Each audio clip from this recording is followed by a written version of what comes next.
Halo semuanya, perkenalkan, nama saya Mila, dan hari ini saya hendak membawakan salah satu materi statistik yang berjudul ANOVA, atau kepanjangannya adalah Analysis of Variance. Berikut adalah tujuan pembelajaran kita di video ini. Yang pertama, melakukan pengaplikasian metode statistik inferensial. Yang kedua, membahas sedikit mengenai definisi dan fungsi dari ANOVA atau Analysis of Variance. Dan yang ketiga, mengoperasikan serta menginterpretasikan pengelolaan data menggunakan JSP. Oleh karena itu, sebelum masuk ke video materi ini, jangan lupa untuk menginstal aplikasi JSP di PC Anda.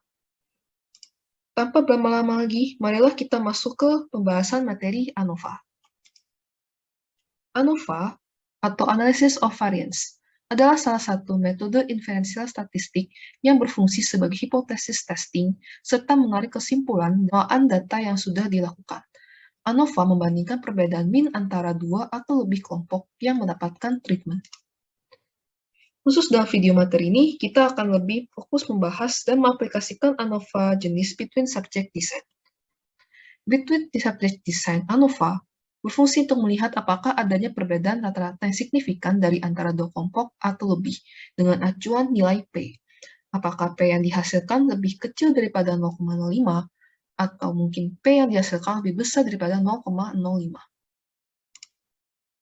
Baiklah, selanjutnya kita akan beralih ke pengoperasian set data menggunakan JSP dengan metode ANOVA Between Subject Design. Kita sudah masuk ke aplikasi JSP, dan dari dataset ini berjudul Erotic Pictures and Love, dan kita akan menggunakan metode Between Subjects ANOVA. Mengapa? Karena dalam set data ini ada dua kelompok berbeda yang akan diuji perbedaan mean-nya. Dari Erotic Pictures and Love ini merupakan data yang menunjukkan perasaan wanita dan pria kepada pasangan mereka setelah melihat antara gambar erotis ataupun gambar abstrak. Berikut adalah variabel-variabel yang penting untuk diingat. Yang pertama adalah variabel gender, dan kita ada condition, yang dimana partisipan akan diberikan gambar-gambar telanjang ataupun gambar-gambar abstrak. Lalu, dependent variable yang akan kita lihat yaitu adalah love for partner. Nah, pertama kita pasang dulu H0 dan H1-nya. Dari H0 adalah tidak adanya perbedaan signifikan terhadap pengaruhnya ke love for partner antara wanita dan pria ketika melihat gambar abstrak dan gambar erotis. Untuk H1 adalah kebalikannya. Lalu kita langsung maju ke cara pengoperasian JSP. Pertama, masukkan love for partner dalam dependent variable, lalu fix factors dalam gender dan condition. Lalu klik descriptive statistics, lalu assumption checks, klik homogeneity test, lalu descriptive plots, horizontal axis untuk condition dan separate lines untuk gender. Berikut adalah cara kita untuk menginterpretasinya. Pertama, lihat dari kolom P di ANOVA.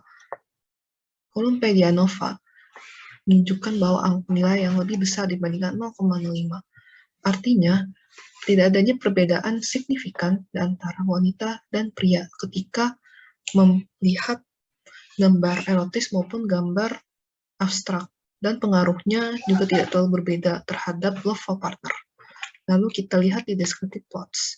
Descriptive plots kita bisa melihat bahwa pria menilai gambar-gambar telanjang membuat merasakan cinta pada partner lebih tinggi dibandingkan melihat gambar-gambar abstrak. Berbeda dengan wanita yang justru malah menilai love for partner lebih tinggi terhadap abstrak. Sehingga kita bisa simpulkan bahwa ketika pria melihat gambar-gambar erotis, love for partner-nya lebih tinggi dibandingkan wanita. Sekarang kita sudah masuk ke assessment checks. Assessment checks digunakan untuk menguji homogenitas kelompok, yaitu kelompok wanita dan pria. Perhatikan nilai P-nya. Nilai P menunjukkan angka di atas 0,05. Artinya, kelompok pria dan wanita saling homogen, di mana varians wanita dan pria setara. Berdasarkan hasil perhitungan ANOVA JSP, P menunjukkan angka lebih kecil dibandingkan 0,05, sehingga kita terima H0, yaitu tidak ada perbedaan signifikan love for partner antara wanita dan pria dan tolak H1-nya. Terima kasih.